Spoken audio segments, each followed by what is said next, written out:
Quando sua mente diz que você chegou ao limite, você está apenas em 40% da sua capacidade real. David Goggins saiu de uma infância de abusos brutais, pesando 135 quilos e matando baratas para sobreviver, e se tornou Navy SEAL, Army Ranger e ultramaratonista de elite. E hoje vou revelar o método exato que ele usou. Olha, eu sei o que você está pensando, mais um vídeo de motivação barata. Mas isso aqui não é sobre frases bonitas. É sobre a ciência brutal de como reprogramar sua mente através do sofrimento calculado, a mesma técnica que fez Goggins passar 3 vezes pela semana infernal dos SEALs. Nos próximos minutos, você vai aprender a regra dos 40%, como criar calos mentais que te tornam imune ao sofrimento e o pote de biscoito, a técnica que salvou Goggins quando seus rins estavam falhando aos 160 quilômetros de uma ultramaratona. Com ansiedade e depressão em níveis recordes, essa metodologia nunca foi tão necessária. Estudos mostram que pessoas aplicando esses princípios relatam aumento de 300% em resiliência mental. O notebook e a UEM condensou cada página do livro, cada entrevista, cada técnica, e o que descobriu sobre o potencial humano vai mudar como você enxerga seus próprios limites. Vamos começar! A gente vai mergulhar hoje na história de David Goggins. É a história de um homem que conseguiu se transformar, sabe, de uma vítima para uma das pessoas mais resistentes, mais casca-grossa do planeta. É uma jornada que, no fundo, mostra do que a mente humana é capaz quando a gente leva ela no limite absoluto. E o mais importante, como é possível acessar essa mesma força. Tem uma frase do filósofo antigo Heráclito. Ele escreveu sobre os homens no campo de batalha e ele descreveu uma figura muito rara. O único guerreiro de verdade em meio a 100. Aquele que, no final das contas, decide a batalha. E essa é a grande pergunta, né? Como é que alguém se torna esse guerreiro? A gente vai explorar a jornada inacreditável de um homem que não só se tornou esse guerreiro, mas que, no processo, nos deu um monte de ferramentas mentais para a gente forjar a nossa própria resistência. Olha, para entender o guerreiro, a gente precisa primeiro conhecer a vítima. A infância do Goggins foi um verdadeiro inferno. Um ambiente que parecia projetado para quebrar o espírito de qualquer pessoa. A violência para ele começou em casa. O pai dele, Trunis, batia nele de cinto de forma brutal. Goggins descreve isso como se fosse um protocolo, sabe? Feito para causar o máximo de dor, tanto física quanto psicológica. Isso fez com que a dor virasse uma coisa constante na vida dele desde muito cedo. Quando ele finalmente conseguiu escapar do abuso do pai, ele encontrou um outro tipo de inferno. Na cidade de Brazzell, em Indiana, ele era um dos únicos garotos negros e sofria um racismo terrível, sem trégua. O fundo do poço foi quando ele achou um bilhete no livro da escola com um desenho de uma forca e uma ameaça bem direta. A gente vai te matar, seu crioulo. É claro que todo esse estresse tóxico deixou marcas profundas. Ele começou a ter dificuldades de aprendizado, uma gagueira muito forte. A escola, que devia ser um lugar seguro, virou mais um lugar de tortura. O único jeito que ele encontrou para sobreviver nos estudos foi colando. Ele enganava o sistema, mas, como ele mesmo admite, no fundo, ele estava enganando a si mesmo. Agora, vamos avançar um pouco no tempo para o começo da vida adulta do Goggins. O caminho dele parecia traçado, sabe? Uma vida de mediocridade, sempre assombrado pelos fantasmas do passado. Ele estava, literalmente, no fundo do poço. E aqui a gente vê o tamanho do abismo que existia entre a realidade e o sonho. De um lado, um homem quebrado, pesando 135 quilos, vivendo de milkshake. Do outro, o objetivo que parecia impossível, virar um Navy SEAL. Ele estava quase 50 quilos acima do peso máximo permitido. A pergunta não era só se era possível, mas como ele faria isso. A virada de chave, a faísca, veio de um documentário que ele viu na TV sobre o treinamento dos SEALs. Ele viu aqueles homens sendo levados ao limite do sofrimento e, em vez de sentir medo, ele se sentiu atraído. Na dor daquelas pessoas, ele viu um caminho para se tornar alguém que ele pudesse finalmente respeitar. E ele foi para cima dessa primeira tarefa impossível com uma força de vontade, assim, sobre-humana. Em menos de 3 meses, ele perdeu 48 quilos. Foi uma transformação brutal, movida por uma disciplina que chocou até os recrutadores da Marinha. Mas perder peso foi só o ingresso para a festa. O teste de verdade era o treinamento BUD/S dos SEALs, e o ponto máximo disso, a famosa Semana Infernal. Foi ali que a mente do Goggins foi forjada no fogo. A frase "Goggins voltou para Tora" virou uma lenda entre os instrutores. Para ter uma ideia, a maioria dos candidatos que consegue sobreviver à Semana Infernal passa por ela uma vez. O Goggins passou 3 vezes. No mesmo ano. Isso não é normal. É um nível de perseverança que é quase inacreditável. Na primeira vez, ele teve que sair com pneumonia dupla, estava vomitando sangue, mas se recusava a desistir. Na segunda, uma fratura na patela o tirou de lá. Mas na terceira vez, ele não só sobreviveu, ele dominou. Ele liderou a equipe dele, ganhou todas as corridas e desafiou os instrutores de um jeito que, nas palavras dele, ele capturou a alma deles. Só que para o Goggins virar um SEAL, não era o fim da linha, era só o começo. Ele pegou toda aquela resistência mental que ele forjou na Semana Infernal e aplicou num novo campo de batalha, o mundo das corridas de ultra-resistência. E foi dessa experiência toda que nasceu a filosofia central dele, a regra dos 40%. A ideia é simples. Quando a nossa mente grita para a gente parar, quando a gente acha que não aguenta mais nenhum segundo, na verdade a gente só usou 40% da nossa capacidade. O verdadeiro crescimento está do outro lado dessa barreira. E ele provou essa regra várias e várias vezes. Correu uma ultramaratona de 161 quilômetros sem treinar. Participou das corridas mais difíceis do mundo, competindo em altíssimo nível, e ainda quebrou o recorde mundial de barras fixas, mais de 4.000 repetições em 17 horas. É um teste puro de força de vontade. Ok, legal. Mas como é que isso se aplica na vida real? Goggins consegue transformar essa filosofia toda em ferramentas mentais que qualquer pessoa pode usar para construir essa mesma resistência. Basicamente, são 3 conceitos. O primeiro é o espelho da responsabilidade, que é sobre ter uma honestidade brutal consigo mesmo. O segundo é o pote de biscoitos, que é como uma reserva mental de sucessos passados para usar de combustível na hora do aperto. E, por fim, a prática de ir atrás do desconforto de propósito para se fortalecer. A regra dos 40% pode ser vista mais ou menos assim. A maioria das pessoas para nesse limite que a mente cria, acreditando que já deu tudo de si. Mas a tese do Goggins é que existe uma reserva gigante de 60% de capacidade real inexplorada, logo ali, depois daquela parede de dor e de dúvida. E o ponto mais importante de tudo é esse. Isso não é só para atleta de elite. É uma estratégia universal para qualquer desafio, seja na carreira, nos estudos, na vida. A ideia é que todo mundo tem essa força guardada lá dentro. Esse é um dos mantras mais poderosos dele. É um lembrete simples, mas muito profundo, de que o nosso sentimento de cansaço não é o verdadeiro medidor do nosso limite. A linha de chegada de verdade é quando a tarefa está concluída. Então, essa análise termina com uma pergunta para reflexão. Quais foram as vitórias do passado? Quais foram os momentos difíceis que já foram superados? Reconhecer esses biscoitos é o primeiro passo para começar a construir o mesmo tipo de resistência mental que transformou a vida de David Goggins. Olá, bem-vindas e bem-vindos a mais uma análise aprofundada aqui no nosso espaço. Hoje o material é bem intenso. Vamos explorar trechos da autobiografia Nada Pode Me Ferir, do David Goggins, na versão brasileira da Sextante. Temos aqui a história crua, sabe?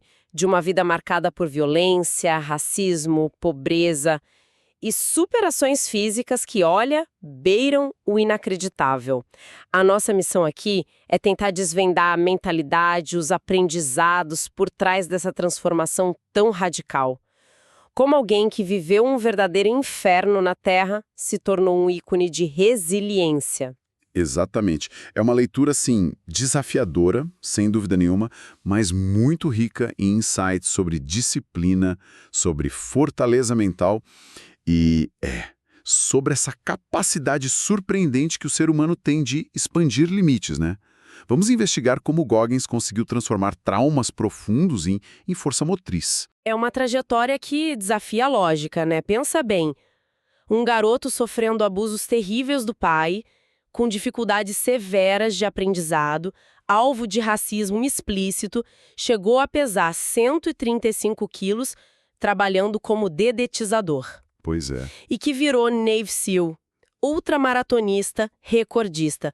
Como é que essa metamorfose acontece? Ok, vamos mergulhar nisso. O começo já é impactante. Os relatos da infância em Williamsville mostram uma fachada de sucesso, casa grande, carros de luxo, tipo Rolls-Royce, Mercedes, mas que escondia a brutalidade do pai, o Trunis. Goggins, ainda criança, trabalhava até tarde no rink de patinação da família, o Skateland, um lugar que, segundo ele, até atraía gente famosa na época, tipo Ricky James ou Jay Simpson. Exato. E esse trabalho exaustivo afetava a escola terrivelmente, né? Ele mal conseguia ficar acordado na aula e ainda tinha que esconder os hematomas das surras constantes. E o texto traz um conceito que é fundamental para a gente entender o impacto disso tudo. O tal do estresse tóxico. Isso vai muito além de, ter tido uma infância difícil, sabe? Uhum. A gente está falando de alterações neurológicas reais. Imagina o cérebro e o corpo de uma criança vivendo sob ameaça, sob violência constante. É como se o sistema de alarme ficasse ligado direto, sem descanso. Isso prejudica o desenvolvimento da linguagem, a memória, a capacidade de focar, de aprender. Nossa! E as consequências a longo prazo são, devastadoras. Maior risco de depressão, ansiedade, doenças cardíacas, obesidade. A história inicial do Goggins é um retrato extremo desse impacto. E os detalhes que ele narra são de embrulhar o estômago mesmo. Ele conta de uma surra particularmente violenta com cinto, depois que o pai perdeu dinheiro numa ida frustrada ao jockey. O Goggins estava lá, de uniforme de lobinho, se sentindo totalmente deslocado e acabou pagando a conta da frustração do pai. Terrível. E uma coisa marcante que ele relata é que, nessas horas, ele se recusava a chorar. Ele internalizava um mantra quase infantil de sobrevivência. O ódio supera o medo. Aos 6 anos, dormia com uma arma carregada debaixo do travesseiro lá no quartinho dos fundos do Skateland. Meu Deus! 6 anos? É. A fuga com a mãe e o irmão para Brasil, Indiana, foi de madrugada, com roupas em sacos de lixo, sabe? E terminaram dormindo em camas improvisadas no auditório de um hotel. É impressionante perceber essa semente de resistência já tão cedo, né? Essa recusa em ceder à dor física, usando uma emoção negativa como o ódio ao pai como um escudo contra o medo. É quase um prenúncio da filosofia de calejar a mente que ele viria a desenvolver e aplicar de forma tão radical mais tarde. Uma estratégia de sobrevivência nascendo ali, no meio do caos. Totalmente. Mas aí, a mudança para Brasil e Indiana, essa cidadezinha do interior, trouxe outro tipo de provação. O racismo, escancarado. Ele e o irmão eram dos pouquíssimos negros na cidade. Uma realidade completamente diferente, né? Sim. A fonte menciona a presença forte da Ku Klux Klan na região, em cidades vizinhas como Center Point, e até uma marcha documentada da KKK na própria Brasil em 1995. A hostilidade não era velada. Um dia, ele encontrou no caderno da escola uma ameaça direta, escrita à mão. A gente vai te matar, seu crioulo. Que horror! Imagina o impacto disso numa criança, num adolescente. Pois é, isso gerou um sentimento constante de isolamento, o que ele descreve como o peso de ser o único.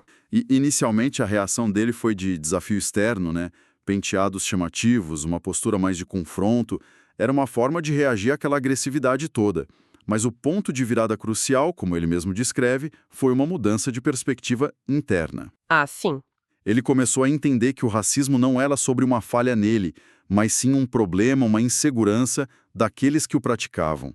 Tem uma frase dele que resume isso bem, algo como: olhei para as pessoas que me faziam sentir desconfortável e me dei conta de quanto elas próprias se sentiam desconfortáveis. Interessante essa inversão. Muito.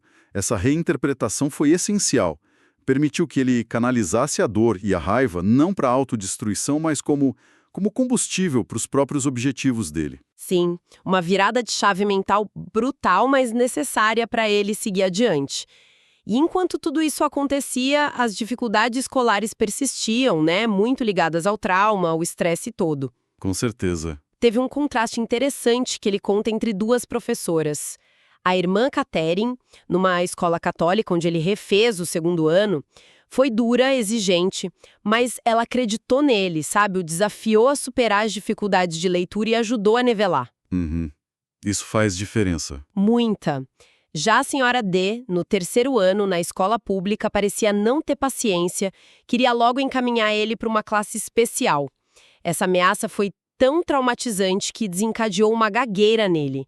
Ele se sentia constantemente humilhado, o mais burro da turma. É interessante notar como essa senhora D, talvez até sem intenção, acabou reativando gatilhos do estresse tóxico, né? A escola, que poderia ser um refúgio, virou mais uma fonte de angústia para ele. Exato. Ele chegou a ser colocado num grupo de terapia com crianças ditas problemáticas. Uma cena que ele descreve como bizarra, com um menino batendo a cabeça na parede de capacete e outro fazendo xixi na lixeira. A sensação de não pertencimento era total.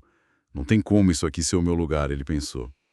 Imagina o desespero. E essa pressão toda, essa vergonha, o levaram a colar nas provas durante anos.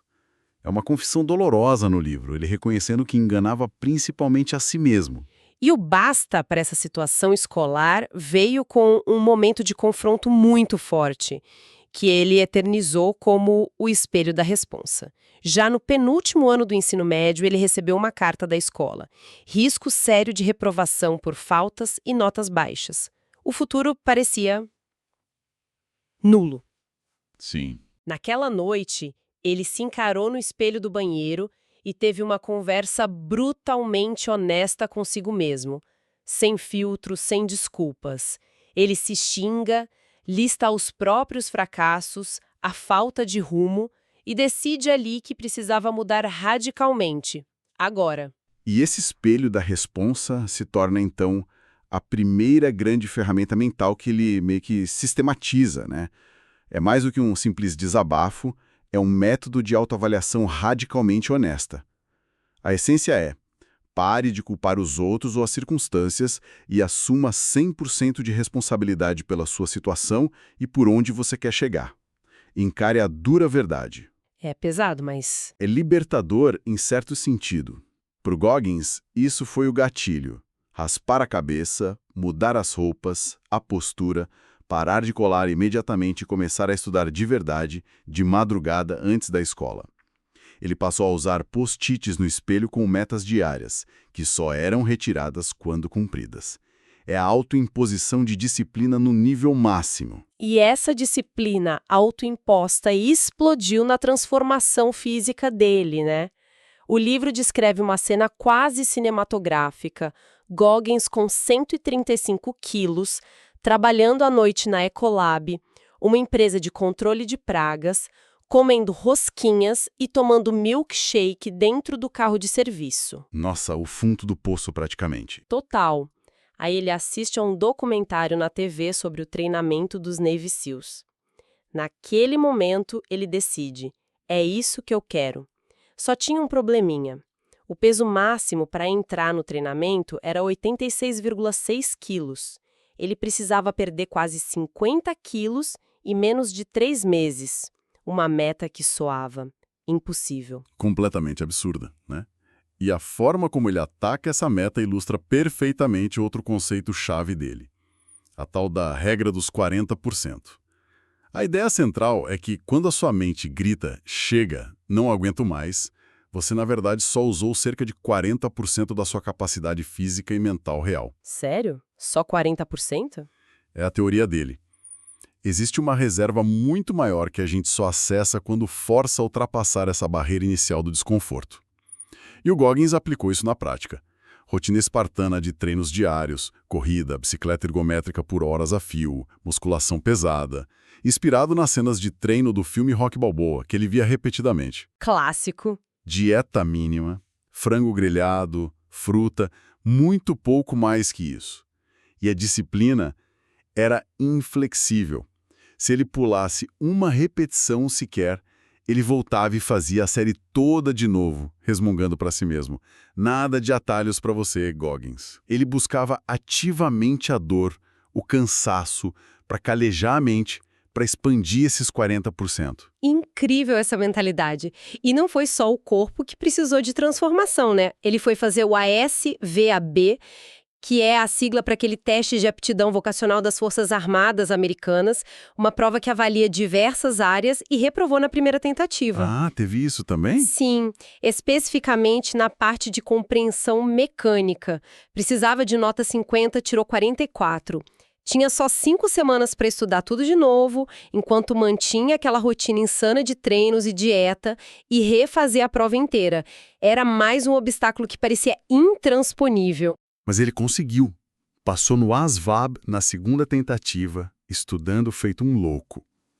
Essa sequência de definir uma meta absurda, criar um plano radical, executar com disciplina implacável e superar as falhas no caminho, isso se torna um padrão na vida dele. Totalmente. Ele já tinha tido uma passagem anterior pela Força Aérea, onde chegou a ser rebaixado a limpar latrinas, mas ele encarou a tarefa com o máximo de empenho, segundo ele conta.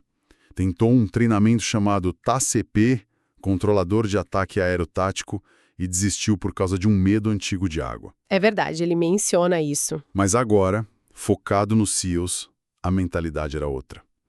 Mesmo assim, o caminho foi tortuoso. Como o BUDS, que é a sigla para Basic Underwater Demolition SEAL Training, né? O treinamento básico de demolição submarina, aquela peneia brutalmente famosa dos SEALs, foi uma verdadeira odisseia para ele. Ele teve que passar pela Hell Week, a Semana Infernal, não uma, mas 3 vezes. 3 vezes. Caramba. 3. Na primeira foi retirado com pneumonia dupla. Ele até conta rindo que os médicos o tiravam do exercício com as toras de madeira na praia e minutos depois ele dava um jeito de voltar escondido e os instrutores gritavam no rádio: Goggins voltou pra tora. Haha, inacreditável. Na segunda vez, já em outra turma, onde ele conheceu gente como Chris Kyle, que viria a ser o sniper americano, e um colega apelidado de Bizarro Brown, com uma história de vida tão dura quanto a dele, ele completou a Semana Infernal, mas foi desligado depois por uma fratura por estresse na patela. Nossa, que azar. Depois de tudo aquilo? Pois é. Só na terceira tentativa, meses depois, ele finalmente conseguiu se formar SEAL. A Semana Infernal é um divisor de águas mental, né? O livro descreve isso muito bem. Mesmo quem não completa, como o Goggins na primeira vez, sai de lá com outra percepção sobre os limites humanos. É uma provação de privação de sono quase total. Menos de 4 horas na semana inteira, ele fala. Exato. Frio extremo e constante por causa do tempo na água gelada do Pacífico, dor física incessante e aqueles jogos psicológicos cruéis dos instrutores, como um exercício chamado psicose. Goggins conta que desenvolveu táticas mentais para sobreviver.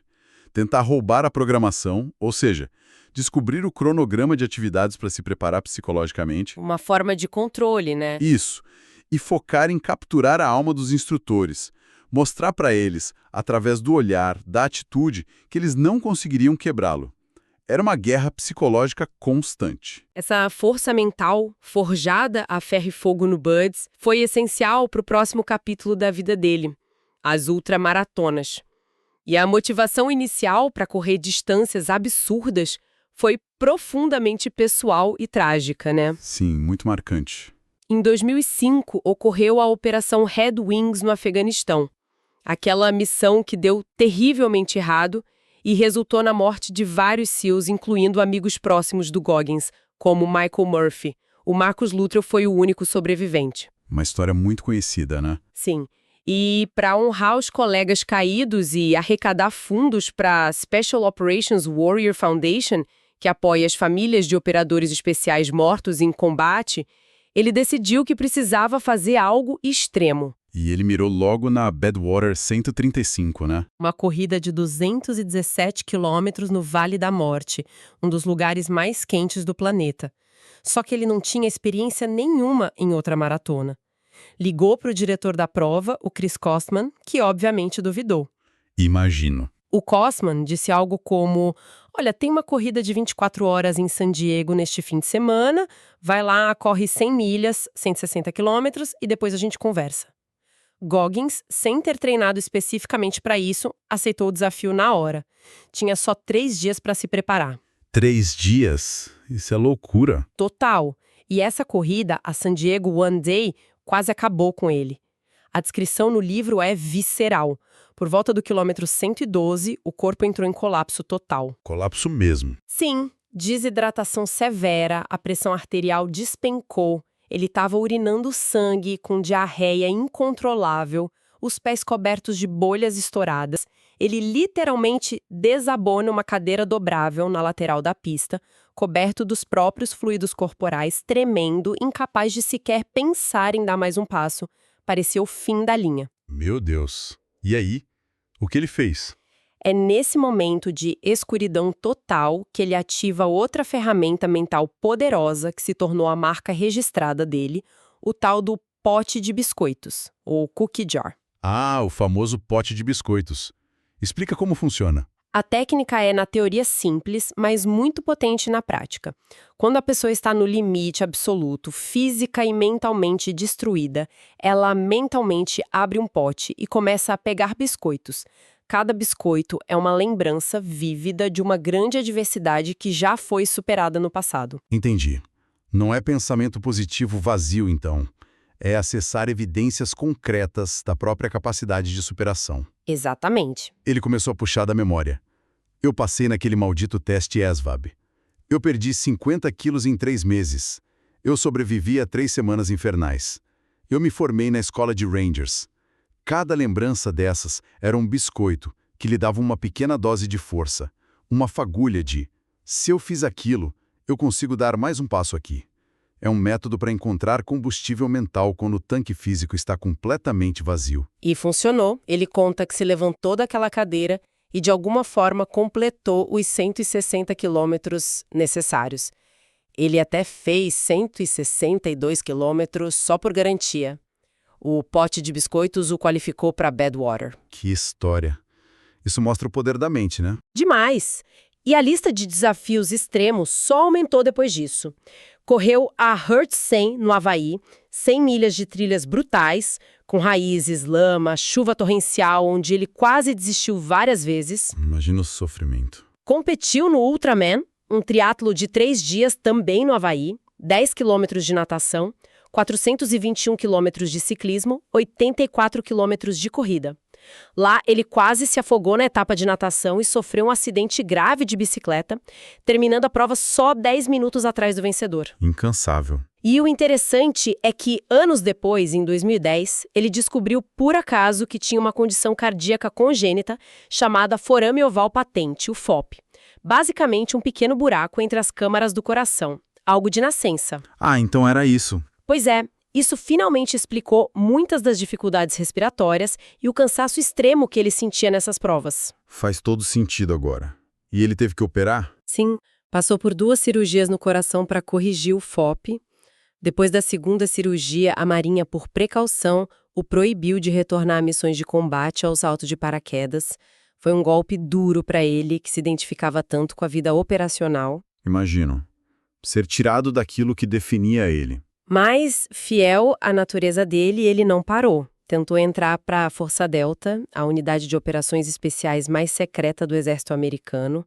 Falhou na seleção na primeira vez por causa de uma lesão no tornozelo. Outro reverso. E na segunda tentativa, falhou numa prova crucial de navegação terrestre. Ele admite no livro que foi por excesso de confiança e por tentar pegar um atalho proibido, uma rara falha de disciplina que lhe custou caro. Olha só. Até ele falha na disciplina às vezes. Pois é. No entanto, ele teve uma experiência de sucesso notável na escola de Rangers do Exército. Sendo o único membro da Marinha na turma dele, enfrentou desconfiança inicial, mas acabou se destacando pela disciplina e liderança. Ah, que reviravolta. Sim! Há histórias dele recitando o credo dos Rangers de cor quando outro soldado travou, ou de ficar de guarda sozinho durante horas numa nevasca enquanto outros tremiam de frio, inspirando o pelotão. Ele se formou como Enlisted Honor Graduate, o graduado de honra entre os praças, um reconhecimento enorme, especialmente vindo de outra força armada. Uau! Isso mostra a capacidade de adaptação dele também. E a mentalidade de aprender com a falha fica muito clara naquela saga dele para quebrar o recorde mundial de barras fixas, os pull-ups, em 24 horas, né? Ah, sim. Aquilo foi uma novela. Foram 3 tentativas, certo? A primeira, com grande alarde naquele programa de TV, o Today Show, Foi um fracasso retumbante. Ele fez 2.500 repetições, bem longe do recorde de 4.020 na época. Lembro disso. Foi frustrante até para quem assistia. E a análise dele depois foi cirúrgica. Ambiente errado, muita gente, câmeras, distrações, equipamento inadequado, a barra não era firme o suficiente e nutrição falha durante o evento. A segunda tentativa no ambiente melhor chegou mais perto, 3.200 repetições, mas ele teve que parar porque as mãos estavam em carne viva. Nossa, doloroso só de imaginar. Aí entra o que ele chama de autópsia do fracasso, né? Exatamente. Em vez de desistir ou ficar dando desculpas, ele dissecou cada tentativa, o que deu errado, o que pode ser melhorado. Para a terceira tentativa, ele controlou todas as variáveis possíveis. Um ginásio de CrossFit em Nashville, uma barra sólida e específica, um plano nutricional detalhado, uma estratégia de ritmo constante para minimizar o desgaste. E aí sim ele conseguiu. Conseguiu. 4.030 barras em 17 horas, quebrando o recorde mundial na época. É impressionante como ele aplica a mesma lógica de análise e ajuste tanto para desafios físicos quanto para falhas de percurso. É método puro, né? Mesmo depois de tantas conquistas, o corpo continuava a cobrar um preço altíssimo. Em 2014, ele teve um colapso físico misterioso. Sentia dores excruciantes, fraqueza extrema, achava que ia morrer. Outro susto. Sim, fez todos os exames imagináveis, mas os médicos não achavam nada. A resposta veio de um lugar inesperado. O alongamento. Alongamento? Como assim? Ele reencontrou um especialista em flexibilidade, Joe Hippensteel, que o alertou sobre a rigidez muscular extrema dele, principalmente no músculo psoas, que é ligado à nossa resposta de luta ou fuga. Anos de treinamento brutal, sem o devido alongamento, tinham literalmente travado o corpo dele. Caramba, faz sentido. A máquina estava travando. Exato. Uma rotina intensa e, segundo ele, muito dolorosa de alongamento profundo foi que o curou, permitindo que ele voltasse a correr e até se tornasse bombeiro florestal voluntário. Que reviravolta de novo. Toda essa jornada de dor, de falha, de superação o levou a um estado mental que ele descreve no final do livro como estar em paz, mas nunca satisfeito. Gosto dessa frase. Em paz, mas nunca satisfeito. Ou seja, ele conseguiu fazer as pazes com o passado terrível, com os traumas, consigo mesmo, abandonando aquela raiva que o moveu por tanto tempo como combustível principal. Mas essa paz não é acomodação, né? Ele continua buscando desafios, se colocando em situações desconfortáveis para crescer. Exato. É a ideia de que a jornada de autodesenvolvimento nunca acaba. Sempre há mais para aprender, mais um limite para testar. É estar disposto a ser o iniciante, o idiota da turma de novo em alguma nova empreitada para continuar evoluindo. É uma busca incessante, mas que parece vir agora de um lugar de maior autoconsciência e propósito, e não apenas como uma fuga da dor. Uau! Que mergulho intenso na vida e na mente do David Goggins. Os trechos dessa obra, Nada Pode Me Ferir, realmente nos confrontam com o poder da vontade humana, né? As ferramentas que ele forjou, o espelho da responsa, a regra dos 40%, o pote de biscoitos, são mais do que conceitos, são estratégias de sobrevivência nascidas da experiência mais extrema. Sem dúvida. É uma demonstração quase inacreditável de como a mente pode ser fortalecida, pode ser calejada para suportar o impensável. E mais do que isso, como o fracasso e a dor, quando confrontados com honestidade e disciplina, podem se tornar os degraus para um crescimento extraordinário. A trajetória dele desafia, assim, as nossas noções sobre resiliência.